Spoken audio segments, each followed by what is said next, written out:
Hello sir, మీ పేరు? Sriram. Okay sir. తెలంగాణలో కాంగ్రెస్ పార్టీ వాళ్ళ పరిపాలన ఎలా ఉంది సార్? అంత వరస్ట్గానే ఉంది. ఎందుకు బాగలేదంటున్నారు సార్? అసలు ఏమున్నది, పదవులు ఏమీ లేవు. మన పథకాలు లేవు. సూపర్ సిక్స్ అన్నారు కదా, ఎక్కడ ఎక్కడ కనిపిస్తున్నాయి? ఎక్కడ సూపర్ సిక్స్ ఉచిత బస్సు రెండు కనిపిస్తున్నాయి. ఉచిత బస్సు తప్ప ఇంకేం కనిపించట్లేదు. ఉచిత బస్సు వల్ల ప్లస్సా మైనస్? మైనసే. గవర్నమెంట్కి చాలా లాస్ అది. చాలా తెల్ల రేషన్ కార్డులు ప్రతి ఒక్కరికి ఇస్తామంటున్నారు కదా, ఎవరికి ఇచ్చారు? ఎవరికి ఎక్కడికి కనిపించట్లేదు కదా. అలాగే హైడ్రా కూడా తెచ్చారు అంటున్నారు. ప్రెసెంట్ ఇప్పుడు వర్షాల వల్ల హైడ్రా వల్ల చాలా ప్లస్ అవుతుంది అంటున్నారు. ప్లస్ ఏం లేదు, మైనసే తప్ప ఏం లేదు. డెవలప్మెంట్ ఎలా ఉంది సార్? డెవలప్మెంట్ తీసుకుంటే జీరో డెవలప్మెంట్స్.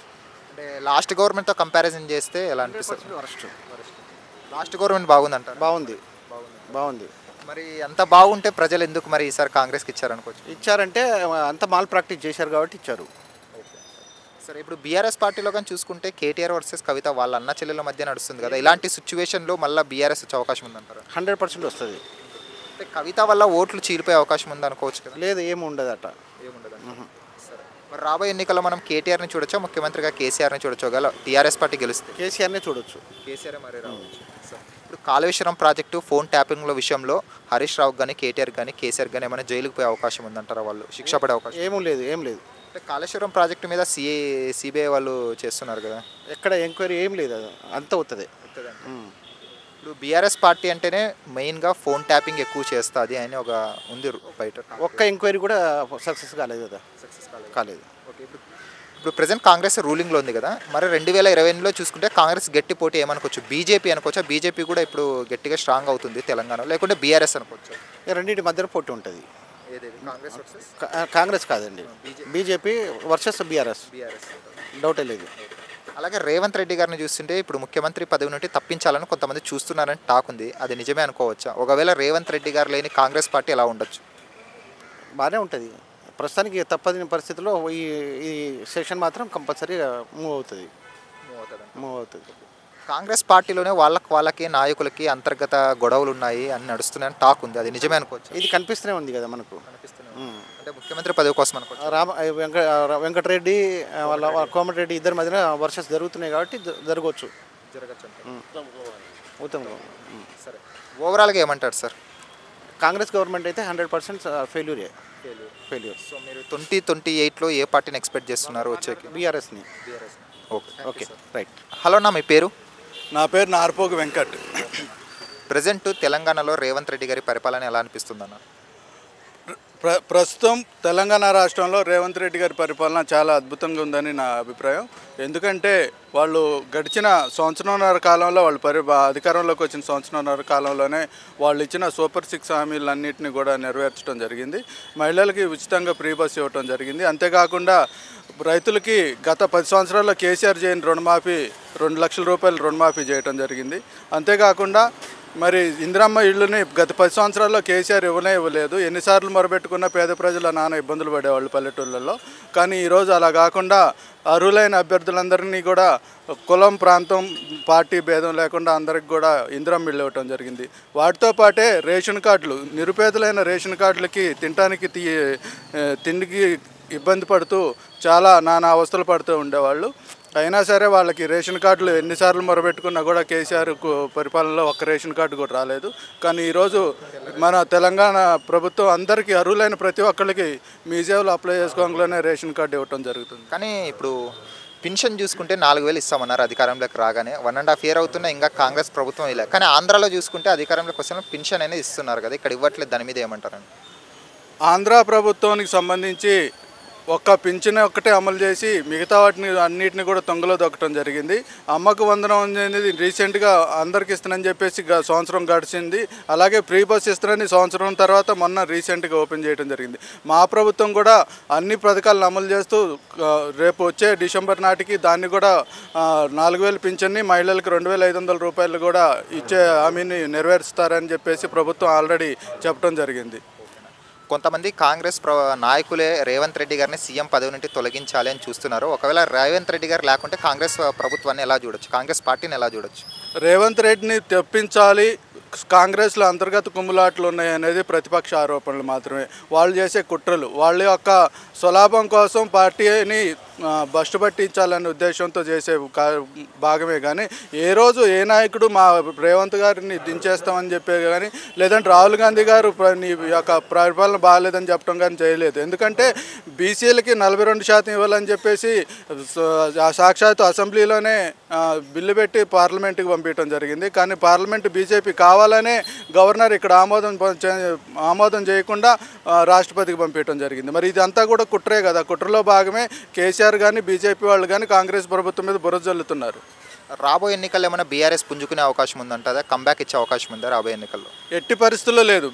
బీఆర్ఎస్ అనేది పుంజుకోవడానికి ఆస్కారమే లేదు. ఎందుకంటే కేసీఆర్ చేసిన పాపాలు ఈరోజు తనని కాలిరగొట్టి ఫామ్ హౌస్లో కూర్చోబెట్టడం జరిగింది.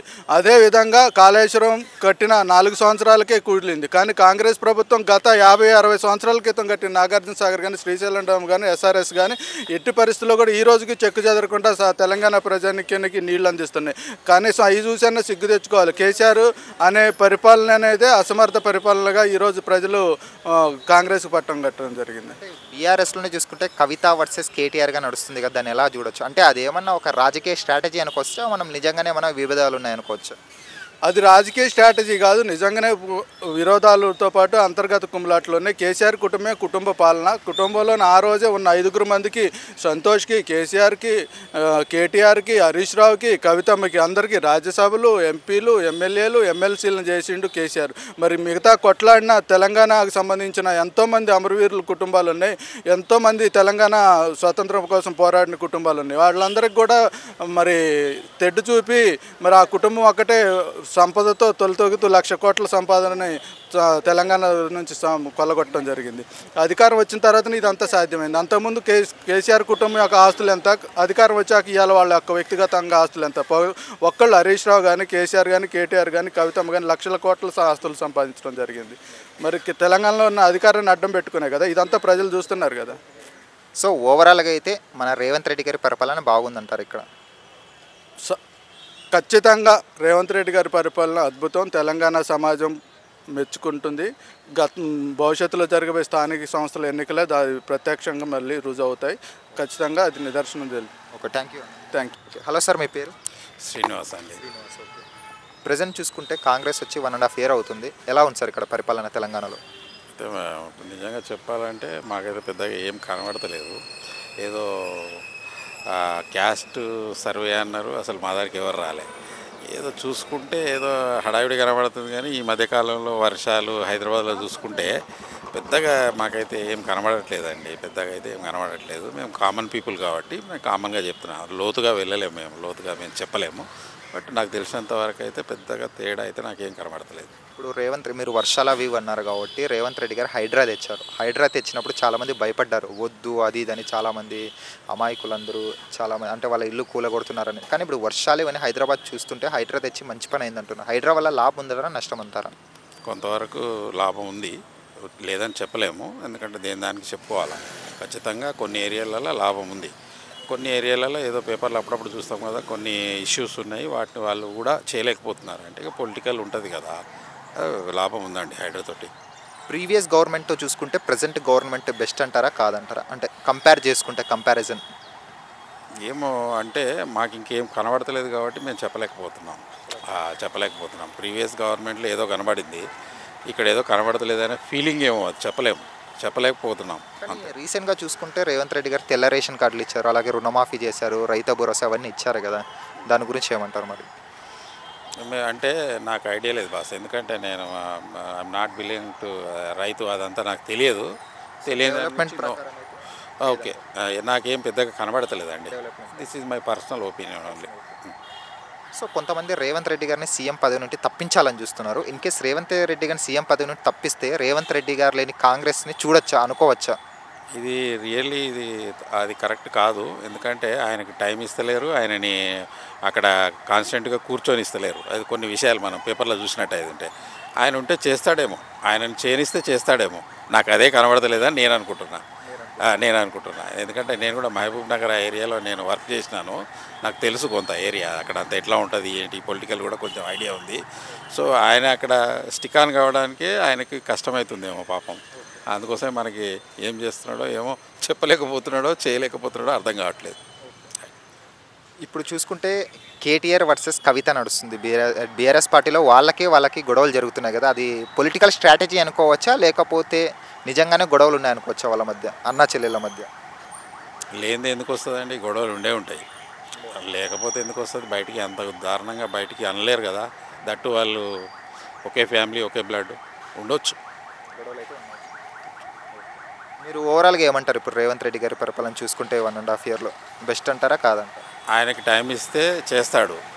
యంగ్ కదా, ఆయన ఆలోచనలు ఉన్నాయి, బట్ ఆయనకు చేయలేకపోతున్నాడేమో అనిపిస్తుంది. అదే ఒకటి. అలాగే రాబోయే ఎన్నికలు చూసుకుంటే ఇప్పుడు కాంగ్రెస్ పార్టీకి అపోజిషను బీజేపీ అనుకోవచ్చా లేకపోతే మనం బీఆర్ఎస్ పార్టీ అనుకోవచ్చా? బీజేపీ కూడా స్ట్రాంగ్ అవుతుంది కదా ఇక్కడ తెలంగాణలో. నాకు తెలిసి బీజేపీ అవుతుంది. బీజేపీ అవుతుంది. మరి బీఆర్ఎస్ పని అయిపోయింది అనుకోవచ్చా ఇక్కడ? అయిపోదు. ఎందుకు అయిపోతుంది? అయిపోదు. ఇప్పుడు మనకి ఇక్కడ మాట్లాడుకుంటాం. ఇప్పుడు ఈవెన్ హైదరాబాద్లో కూడా బీఆర్ఎస్ సపోర్టర్స్ ఉన్నారు. అండ్ పల్లెల్లో కొంతవరకు కేసీఆర్కి ఉంది. కేసీఆర్ని ఏమన్నా అంటే కొంత బాధపడే వాళ్ళ జనాలు ఉన్నారు, ఊర్లలో ఉన్నారు. Thank you sir. Right bye. Hi friends, మా ఫ్యూచర్ టుడే ఛానల్ చూస్తున్నందుకు చాలా థ్యాంక్స్. మరిన్ని లేటెస్ట్ వీడియోస్ కోసం వెంటనే సబ్స్క్రైబ్ చేయండి. అలాగే ఈ బెల్ని కూడా రింగ్ చేసేయండి. మా లేటెస్ట్ వీడియోస్ నోటిఫికేషన్స్ అన్నీ మీ మొబైల్లో వస్తాయి. మా వీడియోస్ మీకు నచ్చితే లైక్ చేయండి, షేర్ చేయండి, నచ్చకపోతే కామెంట్ చేయండి.